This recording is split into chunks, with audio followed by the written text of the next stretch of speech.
So you are going to want to put them in the freezer. You want to put the wigs in the freezer because it's the opposite of putting them in something hot.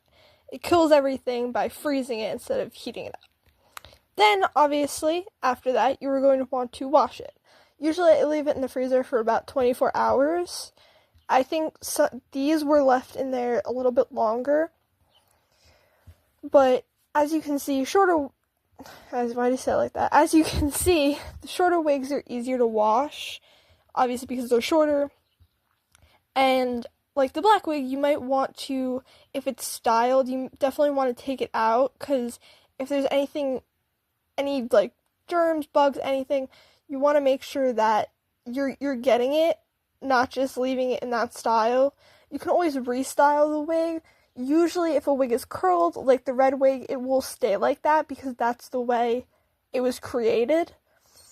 But you can always, if it's curled, you can always use something like curlers to put it back in those curls.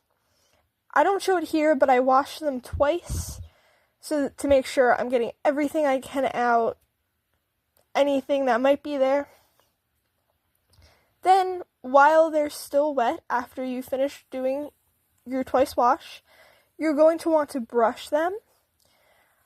The best is to use, so the red wig, you can see I'm re-wetting because it was starting to get a little bit dry, and they're much easier to brush when they're wet. With the white wig, you can see I'm using a comb, which is the best you want to use for a wig because you won't be pulling as much out of the wig. So if you can, I suggest using a wig. But for the black and the red wig, it's hard to use a comb to get through such thick hair. So you'll see me grabbing a brush if you pay attention to the red wig. I grab a brush. Now the brush I use does not have the little things at the end. It doesn't have, that's supposed to grip your hair. So if it gets stuck in the wig, all you have to do is pull it up and you'll get out of there, out of the knot.